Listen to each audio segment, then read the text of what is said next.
How the heck are you, everybody? I am Fastidious. Welcome to a Raid Shadow Legends video. We are talking today with a total expert in the game, Mr. Colred, about fusions. There are many kinds of fusions in Raid, and they can be not that hard, and they can be very hard. And some people, as you're going to hear about me in a second, can have a lot of hubris and then be humbled very quickly and need to bring on a handsome expert with a radio voice. So, Mr. Colred, how are you doing? Welcome back to the channel. I'm doing great. Yeah, fusions are a challenge, especially in the early game, and I'm excited to talk about it. And I'm excited to be back on the channel as well. Basically, this is how this came up, okay? Esme's fusion, fragment fusion started, I believe, 2.5 days ago, something like that. And I was like, oh, she's awesome. My best friend from college is named Esme. This is a cool kind of support hero with AoE abilities and all this stuff. Like, I'm definitely going to snag her. And I was like, just when she was announced or when I knew when it was coming and talking about it, I was doing a collab with J-Gigs. Maybe I'll cut to it now. She'd be great for you to have. I would be blown away if you were capable of completing fusion. Everything you're saying I can't. You're saying I don't know ball. I played Raid before. I never missed a fusion. And let's just say it's been 2 days, and it actually only took about 18 hours for me to DM him, DM Bront, and DM you, saying, hey, I don't know if you heard, but I do not know ball. I was incorrect about my ball knowledge because I think there's literally, it is a young account, not to make excuses for myself, but I think I have no shot in heck of getting her. I mean, I've already kind of given up. I didn't do the spider event, but I have no shot, right? There are a few things going on. First of all, fusions aren't really meant in Raid for brand new accounts. In fact, fusions have gotten more difficult over the years since you first played. They've increased the requirements, the resource requirements to do them. They've also stopped giving us like advance warning. It used to be that you get like 2 or 3 days advance warning and you get the calendar. And now they literally drop the calendar the moment the event starts. So you can't really plan ahead as much. Yeah. So there are a lot of challenges to it. And I used to say, basically don't worry about fusions for like 4 to 6 months. Like if you're trying your first fusion in month 7, that's not bad. That's not bad. But what we've seen, at least in the last year or year and a half, is from the free-to-play challenge, is that people can actually do fusions extremely early, way earlier than we ever anticipated, even, say, in the first 45 to 60 days of an account. But in order to do that, 1, you have to be very experienced in the game, and 2, you have to know ahead of time that you're going. So when I started making content, I started with the Raid Shadow Legends free-to-play series, and I was pretty strategic. I think I was like a good player, and I was like, I want to start it when I think I can tackle a fusion right away. And I gave myself, but similar, like 10 to 14 days runway. So a little bit more than I had this time. And it was obviously a very different time. It was like exactly 4 years ago, I think. I think it was at February or March 2021, and it was Yoshi the Drunkard. And I tore that fusion in half. I like within I got him on day 25 of my account. So I was like, yeah, maybe it's harder now, but like I never missed a fusion. I actually only missed a fusion once I just started falling off on my gameplay. But when I was a daily player, I never missed one as a free-to-play. It was a huge priority for me because I know it causes people some stress and agita, but I always find them fun.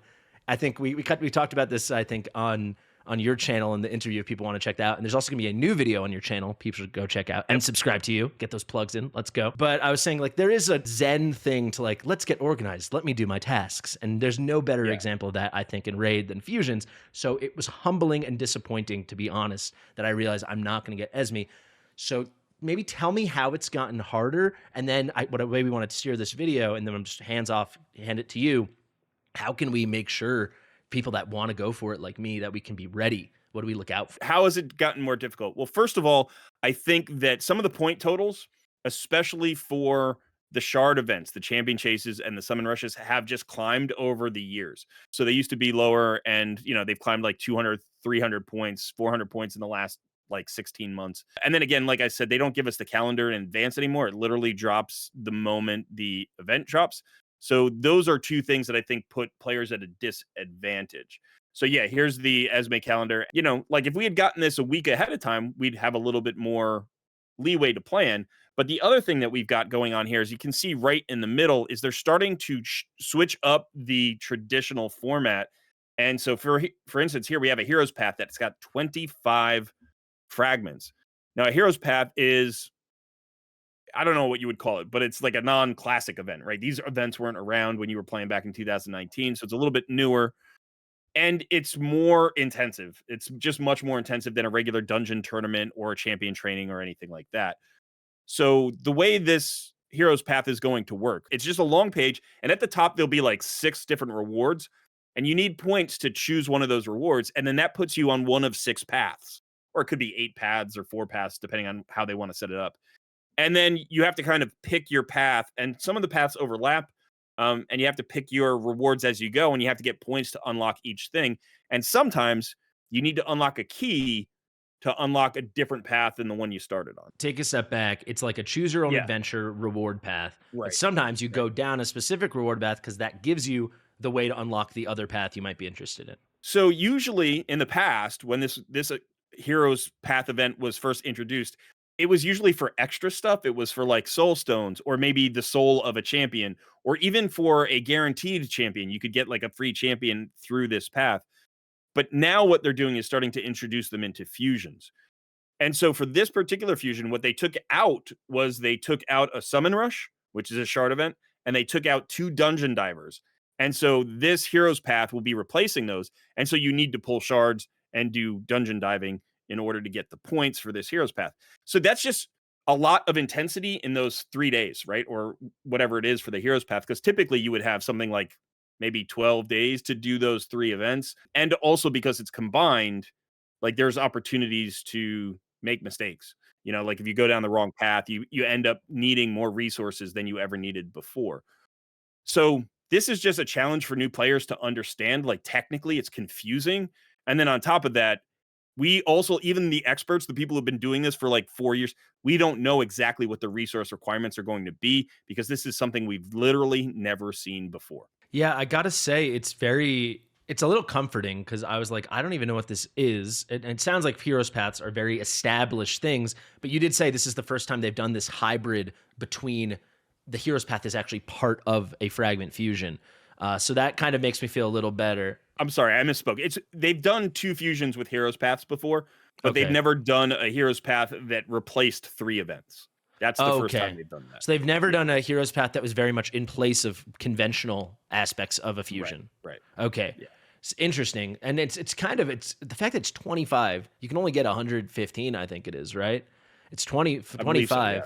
without winning the tourneys and stuff. So it's 25 and we still, as we film this, it's not, I keep doing that scroll thing so people can see, it's still not live for 4.5 hours. So that's kind of, I'll just tell you, I came to the decision, I'm actually kind of tearing it up with the events I have live. I have lower point totals, I believe, because I'm a fresh account.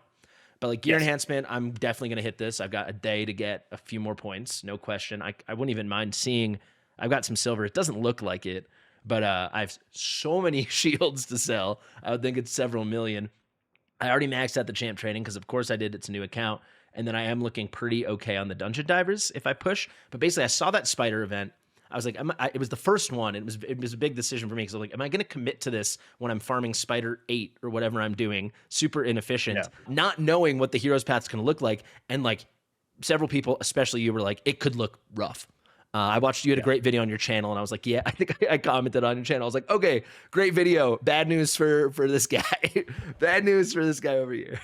Yeah, and the funny thing about it is otherwise, I actually don't think the fragment event's going to be very difficult. It is something that I could have completed on my Hell Hades free-to-play challenge account, which is only maybe like a week or 2 older than your account. So it's something I saved up for. It's something I initially targeted, and then once I saw this calendar, I decided to pass on it. I'm still debating on my main account, so I've completed everything up to this point on my main account. I'm going to wait for 5 hours, see what the hero's path looks like, and then I'm going to make my decision. Because she's a good champion. I don't think she's game breaking. And that's the other thing. You always have to decide, who to target. But for an early account, she could be very strong, which is, it's just unfortunate that they've decided to go this route. And like I said, Plarium kind of doesn't give us information. If we had the information, we would be able to plan a little bit better. But that being said, fusions are like achievable if you plan and save ahead of time. So next month is Plarium's anniversary. I think it's either Plarium's anniversary or Raid's anniversary. I forget which one. And we typically get a really good fusion in March. So that would be one to target. And if you start saving right now, potentially on your new account, you should be able to at least compete for that. if they don't do something like this again with the Heroes Path. Yeah, I think that's kind of now, let's transition into the real meat of the video. Not that we're going to go that much longer, but that was kind of the conceit that I pitched to you, because I think I think definitely it's going to help me. And then I think likely will help a lot of other new players. Basically, what's going on is, I'll say in my day, there were some really good fusions, right? Like one of the first fusions I ever did, it was Valentine. It was actually 5 years ago. That's crazy. It was Rhodos, the Lost Groom, who had to be nerfed and is still crazy in a meta, right? That's an excellent, excellent champion. I remember one of the biggest moments of my content period was when Brogni was happening and trying to get this done free to play and advise people. I don't know if he's as good as he used to be, but he was my little god Still on great, my account. Yeah, and then Still Herndig was very exciting. We had stuff like that. Helicath. There are lots of good fusions, but it does seem even still, maybe the general quality has been upped, and then the top fusions are even a whole nother level. I did a video on YST's channel and on my channel, and we talked about power creep and fusions and this, that, and the other. And like someone like Armand's, who he introduced me to, this is pretty nutty. So if fusions are as hard as they can be now, and they can be as powerful as this, everyone should go check him out. This isn't an Armand's video, but when YST broke this guy down for me, it blew my mind in half that he was freely accessible. You kind of have to be like, I need to be ready at a moment's notice. I need to be prepared for when that big fusion drops. Anniversary coming. I think it's going to be a fairly big one, right? I mean, the game's getting older and older. So you kind of were like, hey, maybe you should just start planning for what's probably going to be more special than Esme next month, because you're probably not going to be able to do both. So the first thing that you need to know is like what it takes to complete a fusion. And actually, I'm going to plug a little video here. I just recently did a video about how much energy you get per day in the game if you're trying to maximize. So you can actually get somewhere around 1,400 energy per day if you're maxing, and that's without spending additional gems, which seems like a ton, right? Most people don't get that number. You have to log in a lot. You have to really be, careful and make sure to hit all the various sources of energy, but you can get roughly 1,400 energy a day. And so a calendar like this is typically around 15 days long, and it's going to take somewhere between 17 and like 20,000 energy to complete. So if you're getting 1,400 energy a day, you'll actually generate all of the energy that you need during the course of the event itself. However, the energy comes pretty, consistently, and the energy needs are not, because some events are much more energy intensive than others. You want to plan on having probably 2,000 or 3,000 energy in reserve, and you can do that with a combination of saved potion refill, like energy refills.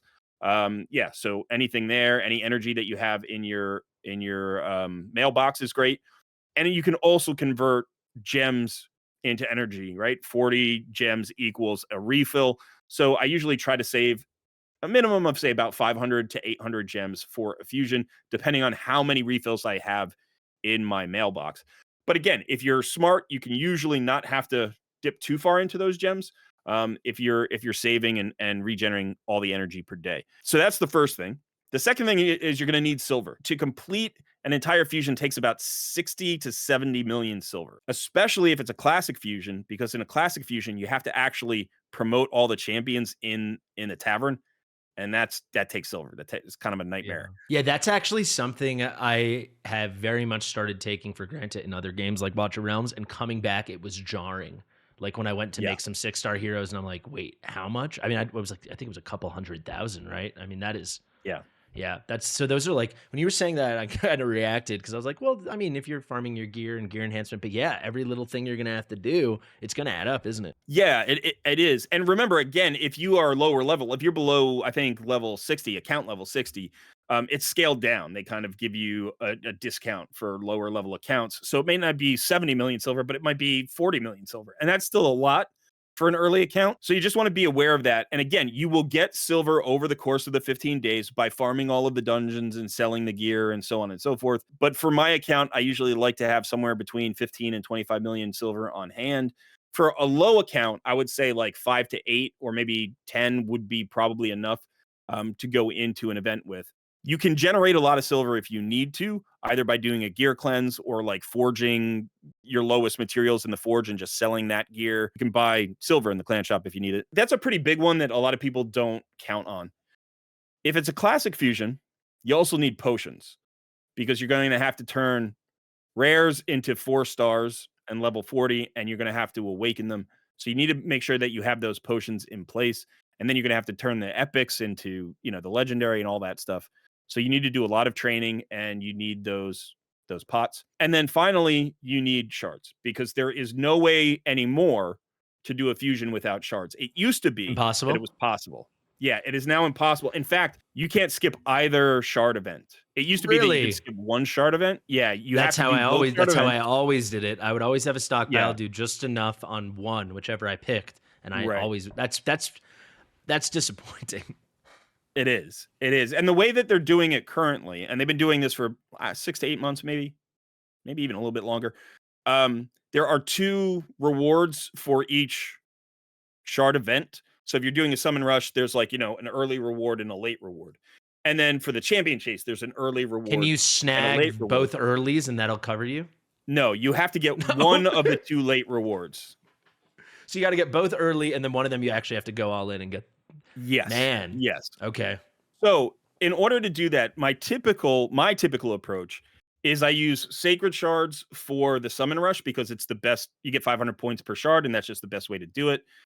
And usually you need 6 shards, but you can also use like mystery shards to fill in. So, if you have 1,000 mystery shards, that could save you 2 sacred shards.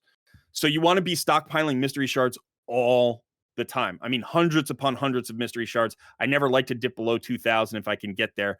But early on, like where you are right now, basically, if you're farming campaign, you're going to get a lot of mystery shards. So the more 6 stars you're making, the more mystery shards you're collecting. And you just want to make sure that the number is always going up and not going down. And then for the champion chase, what you really need to do, especially early on, is hold all of your fragment and permanent fusion champions for that champion chase event. So think about like Broadmaw, right? He's in the portal. He's a permanent fusion. Think about I probably Relic Keeper. fused 8 or 9 Brahma back in my day. Right, exactly. So if you can farm those champions up and have several copies of them, or if you've collected a Doom Tower fragment champion, or you've collected, a fragment champion from a previous fusion, you might want to hold them, and then you pull them during the champion chase, and you get a lot of points there. Otherwise, you're going to be pulling all of your other shards. And I would give one warning here. Do not pull void shards during a fusion unless there's a 2 times void event going on, if you can help it at all. Like I never pull void shards outside of a 2 times event. Sorry, I was just gonna say, because in Watcher Realms, this was very strange to me when I started playing Watcher Realms, because I'd played Awakened Chaos Era, and I had played Calibia Crystal Guardians, and then obviously a lot of Raid where you have 2x on epics, and in Watcher Realms there's no 2x on epics, so I think that might throw some people off. Void epics are like, if you're a normal player, that's like the achievable holy grail. So you're missing out on those 2x's when it goes up to 16%. I mean, 16% is absolutely something. Like pulling just 5 voids, it's more likely you're going to get an epic than not. So I completely agree. I just wanted to say that for anyone that's like, oh no, but I love ripping summons. What are you talking? And it is one of the things where it's like, if you're going to be free to play and you want to do fusions, which is a great way to do it, you really, really have to save, and you have to be careful, and you can't give in to the impulse to just rip shards. You can't do it. Now, if you're a spender, it's different, right? If you're willing to buy shards, then you can buy shards. Or if you're willing to buy energy, that always helps during a fusion.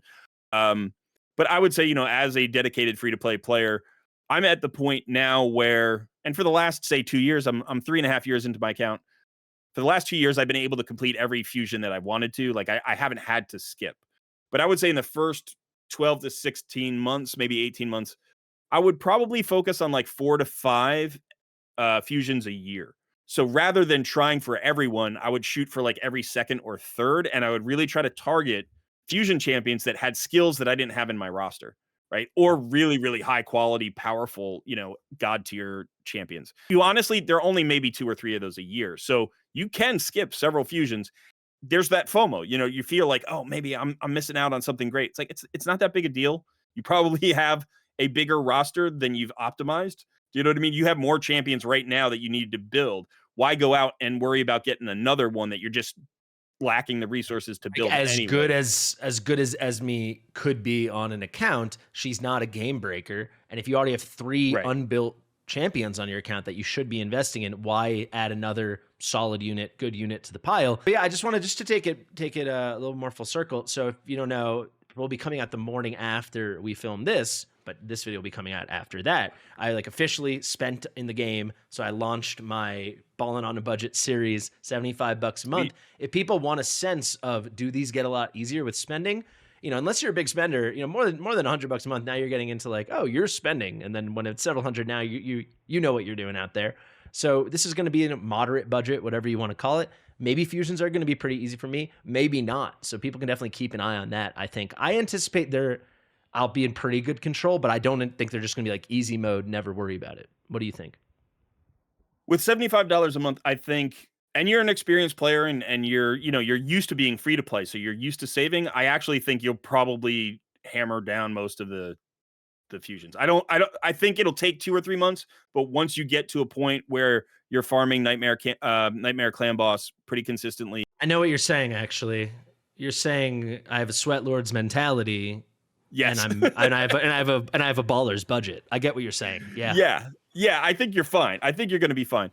And I think the other thing to remember is that there are 13 of these fusions a year. Do you know what I mean? Great like if point. you miss one, there's going to be another one very shortly. And they're at least 2 weeks long. So it's like you get 2 weeks on, then you get 2 weeks off. And what they've started to do, and I don't know if you were around for the advent of Titan events, but they have Titan events now, which often give you the soul for the last fusion. They may have a Titan event for 2 weeks after Esme that gives you the 5-star soul for Esme. And that's like doing another fusion. It's all of the same events. It's all of the same resources. It's just in a different format. So it's literally like there are 26 fusions a year. Yeah, I mean, it's insane. You know, we discussed that before we started filming, because I was like, in Watcher Realms and other games, you will have stuff like fusions, but in Raid, for anyone joining, and if you want to join, link in the description, you can get those 4 incredible heroes, 4 incredible champions, which actually I want to talk about, because if you're new like me, do you need Esme, or do you also have 4 heroes you still need a 6-star, right? Yeah, we were talking that before we started filming. In Raid, it is clockwork. It is like on a 4-week cycle, 52 weeks in the year. Yeah. There are 13 fusions. It's like every 4 weeks, 52 divided by 13. We've got 4, right? That's very much what they're cooking with. And yeah, if now that I have not experienced the Titan events, but like if they do in Armand's, and then you can do I get the Armand's 5-star soul, or I get the pretty good hero? You get the Armand soul. So that actually that's a really good point. So I'll definitely play around seeing, can I do both at the same time? Because, push the limit, see if it is. And if you fail, it's like a pretty good wake up call. It's like you need to be much later game with tons of resources saved, like you have done, Colred, or you need to spend more than $75 a month. So you got to make that assessment. With how good some of these fusions are, I want to get any final thoughts that you have, but maybe we could highlight like 3 or 5, just like 30 seconds each, bangers that have come since I've been gone. Because I keep finding about new ones, and I was like, that was a fusion. Even just if we just look at 2024, I would say there were 4 like fantastic. There were more than 4 good fusions, but there were 4 amazing fusions. It started with Armand's, who you already mentioned, who is absolutely god tier in arena, but he's also really good in PvE wave content, because he just stops a wave from going and he gets this extra turn off of his A2. He stuns everybody, pushes their turn meter back to 0, and then he gets an extra it's like he gets that turn meter and he just it's crazy. So he was right after him was Yostrid, who is in the Sylvan Watchers. Yostrid is also great in arena or PvE because she gives you a 100% AoE decrease speed on the enemy, plus turn meter pushback, plus she speeds up your team, plus she gives you increased attack, plus she heals you. It's like literally she's got everything. So that's crazy good. So that was back to back. And then right after that, we got Wixwell, Vault Keeper Wixwell, who's in the Sacred Order. He looks like Santa Claus, although there's already a Sir Nicholas in the game, who's also in that faction. So yeah, this is a good looking young man. So this guy became the foundation of some Infinity team compositions for Demon Lord Clan Boss. So basically that's a team that is like unkillable because the shields just get really big and you can go all the way to turn limit. So everybody got this champion free and basically solved Clan Boss like instantaneously. So much so that they actually nerfed him. He did the shields, he juices up the shields, and then you have people spamming so the shields last forever. Yeah, you extend the buff. Yeah, right? like extending the buff and then juicing them. Okay, that feels like it deserved a nerf, but also hysterical that it's not just Polarium and Raid, that these games will be like actively promoting and introducing a new hero and then being shocked that it's broken. It's like So early in the year, if you're talking about from March to May of last year, we had these 3 incredible fusions in a row, Wow. which was exhausting, by the way. It was absolutely exhausting to have to do all of these fusions because usually you like to skip one every once in a while just to like not have to play constantly. So those were the 3 best ones. And then of course later in the year in August we had Thor, who's from the Barbarians, who's absolutely great wave clearing damage dealer, and he was part of an event. Like we have the Alice's adventure event going on right now, and they had a Asgard Divide event earlier in the year, Okay. and he was the fusion for that. So a themed hero. There was also Loki and Odin and all that stuff, but fantastic damage dealer. But here's the thing: if you skipped every other fusion last year and you picked up those 4 champions, you would have basically everything that you need to crush 99% of the content in the game. And so you don't need every fusion. That's, if you're talking about like a last note, you don't need every fusion. It's really about when are you willing to invest your time and resources to go for something that's going to move the needle on your account? Do you And see when do how you need funny to your pull head back? looks right now? I'm so sorry to interrupt. You were like perfectly in the No. horns. Do you see? Oh, I got the horns.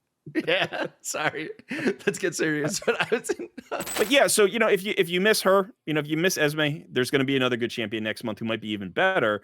But if you don't start planning now, you're not going to have the resources. what you touched on a few minutes ago, like especially as a new player. Imagine if you were like, I'm going all out. Maybe if I went all out, I would get Esme, right? There's a shot, I think, like an outside shot, but maybe I could do it.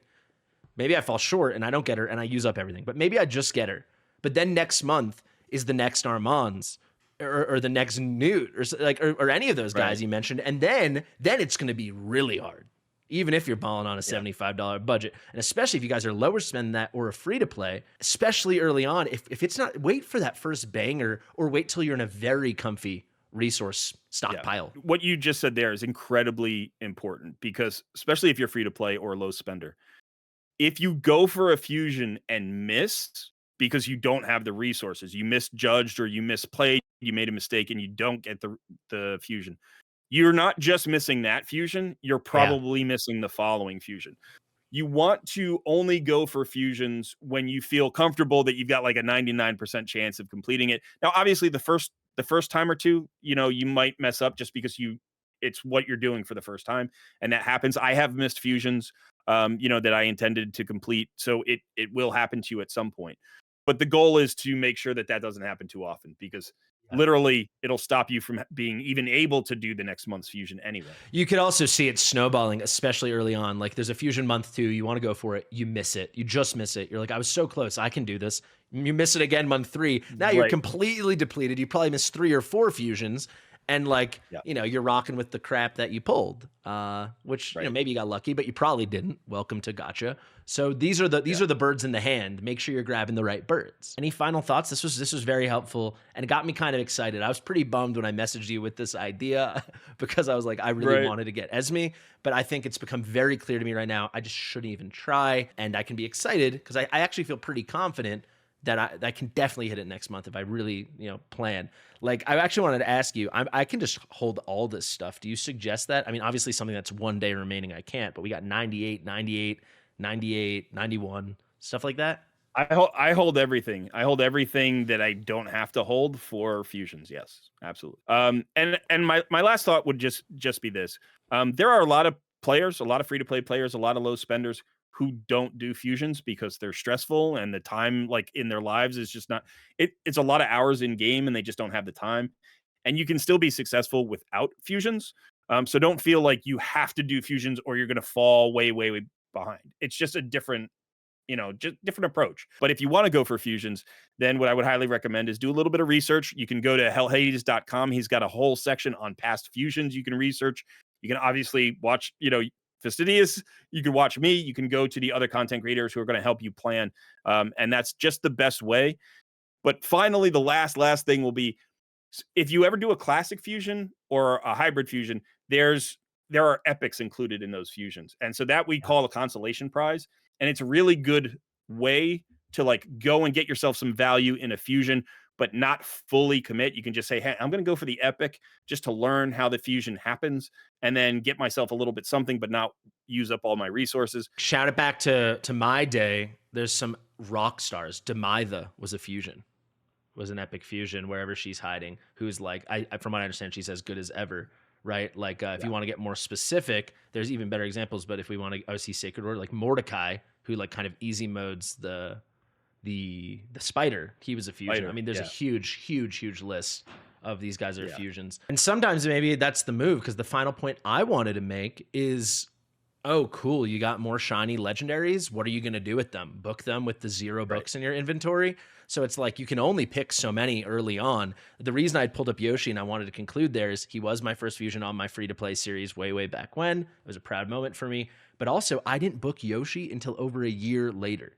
That's how long it took for there to be a moment where I was like, oh, this is worth it for me. It's not like he was useless. He was on my arena team right away. He's this all battles aura. The increased accuracy is pretty dang hype on a new account. That's a buff I'm on the hunt for, AoE. But like, he wasn't that guy.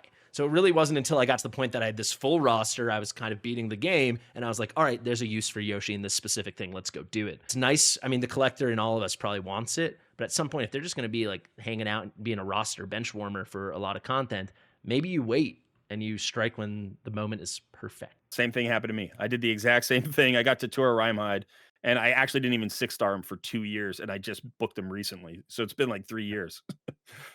Yeah, this is one I did too, and never like I was so hyped for him, and I used him. I was like, oh, he's okay. And that was like kind of it. And then he just said, I never really used him again. Cool looking guy though. Thank you so much, Mr. Colred. I really appreciate it, guys. Absolutely, go check out Colred Plays. I think you are at least tying J Gigs right now for the raid creator I'm watching the most, which is extremely high praise. Right. So you're welcome for that. Thank you for being on the channel again. We've got another beautiful video to go film on your channel. So guys, go check that out. Link to that video. And of course, to Colred Plays. Colred's channel will be available. Thank you. Share it with your mother, and we'll see you soon. Bye.